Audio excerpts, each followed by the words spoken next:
मुझे किसी ने छोड़ा है एनालाइज करने के लिए?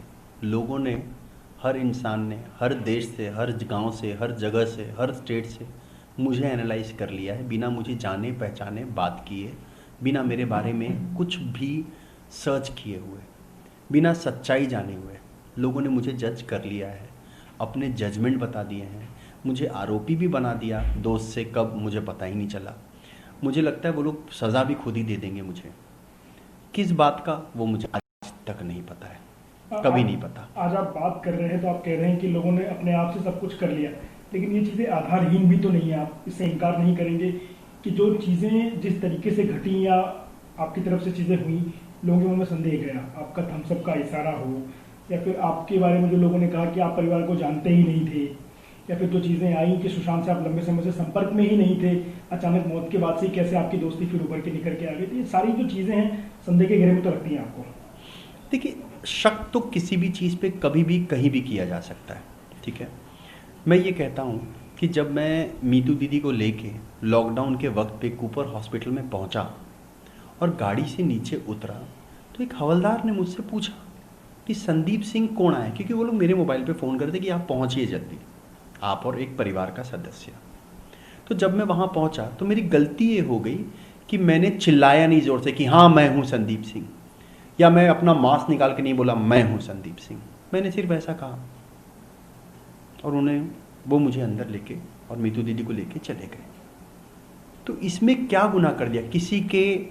किसी दोस्त के फैमिली को ऐसे समय पे सपोर्ट करते वक्त क्या मुझे मेरा बॉडी लैंग्वेज, मेरा जेस्चर, मेरी आंख, मेरी थम्सअप का क्या लोग मायने निकालेंगे, ये सोचता फिरूंगा मैं? या उस सिचुएशन पे फैमिली के साथ खड़े रह के, जो अकेली थी उस समय, फैमिली कोई चंडीगढ़ में थी, कोई दिल्ली में थी, कोई यूएस में थे, कोई पटना में थे, तो उस समय मुझे ये सोचना चाहिए कि मेरा बॉडी लैंग्वेज, मेरी आंखें कैसी होगी, मेरी आंखों में पानी होना चाहिए, ये क्या मैं कोई एक्टिंग कर रहा था? मैं तो सपोर्ट कर रहा था, मैं एक भीड़ का हिस्सा, एक शामिल होने गया था।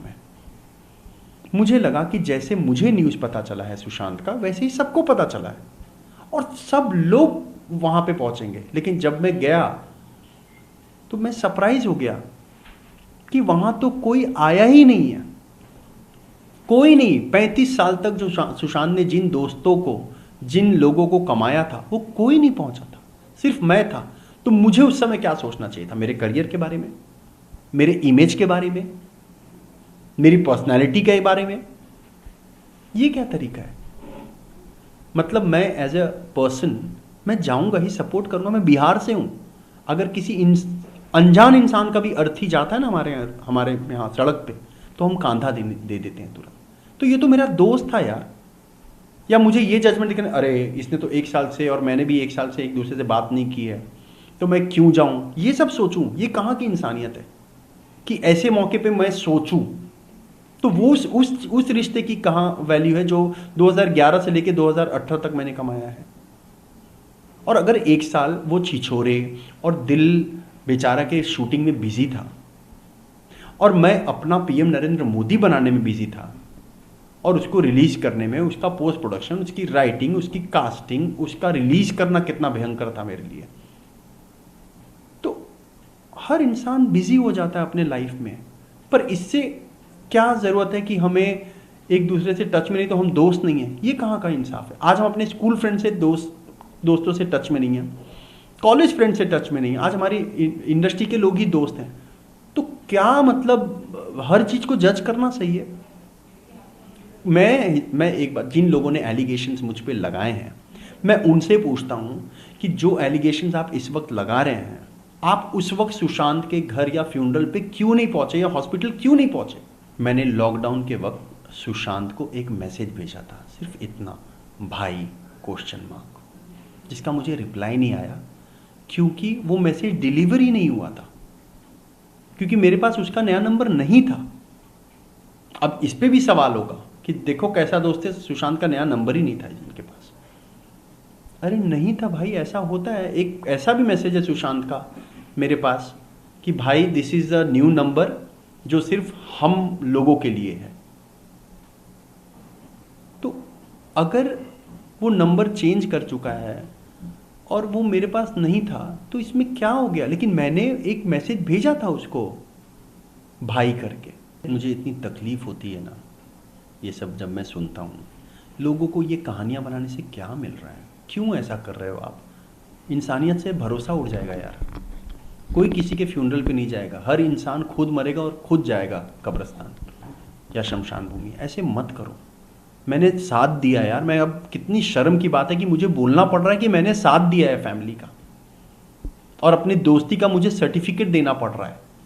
मेरे को ये कितनी घटिया और नीच हरकत है कि मुझे सुशांत और मेरे चैट्स को प्राइवेट चैट्स को पब्लिक करना पड़ रहा है। ये गलत है, ये कभी नहीं होना चाहिए। लेकिन आज मुझे इस मुकाम पे पहुंचा दिया गया है। मेरी मम्मी मेरी बहनों को गालियां दे रहे हैं सोशल मीडिया पे। मेरे घर के बाहर 20 दिन से मीडिया क्यों खड़ी है? क्यों? मैं आरोपी हूं क्या? मैं भागा? नहीं, मैं तो सबसे पहले इंटरव्यू दिया हूं, उसके बाद भी इंटरव्यू दिया हूं। और आज जब इंटरव्यू देना ही मेरा काम है क्या? मैं यहां फिल्में बनाने आया हूं, इंटरव्यू देने नहीं आया हूं। लेकिन आज मुझे इस मुकाम पे ले आए हैं कि मेरे सोसाइटी वाले बोलते हैं कि आप इस सोसाइटी में मत रहिए। मुझे बाहर निकलूं तो मेरे गाड़ियों पे मीडिया वाले माइक लेके मारना शुरू कर देते हैं। आरोपी मतलब किस बात का आरोपी भाई? मुझे क्या बिहार पुलिस ने बुलाया, मुंबई पुलिस ने बुलाया, ईडी ने बुलाया? किस बात का आप लोग मेरे पे उंगलियां उठा रहे हैं? और जो उंगली उठा रहे हैं वो क्यों नहीं आए फ्यूनरल में या उसके घर पे या हॉस्पिटल पे क्यों नहीं आए? अब रही बात रिया की, तो रिया ने इंटरव्यूज दिए हैं थोड़े दिन पहले, जहां उनसे खुद पूछा गया है कि क्या आप संदीप सिंह को जानती थी? उन्होंने साफ साफ इनकार कर दिया है, क्योंकि हम कभी मिले ही नहीं है, मेरे पास नंबर ही नहीं है उनका, हमने कभी देखा ही नहीं एक दूसरे को, कभी बात ही नहीं किया है। तो मैं कहां से उनको जानूंगा, पहचानूंगा या मिलूंगा? सीबीआई टीम ने जब मुझे बुलाया तो उन्हें जानना था कि 14 और 15 जून को क्या क्या सीक्वेंस थे, कैसे कैसे सब कुछ हुआ, क्योंकि मैं मौजूद था। तो उन घड़ियों उस घड़ी को वो वापस से मुझसे जानना चाहते थे। तो उन्होंने मुझसे पूछा और जो सच था मैंने सब कुछ उनके सामने रख दिया। और सच्चाई के बाद मैं वही इंतज़ार कर रहा था, क्योंकि सब लोग चाहते थे इस देश में सीबीआई इंक्वायरी हो। तो सीबीआई इंक्वायरी हो गई।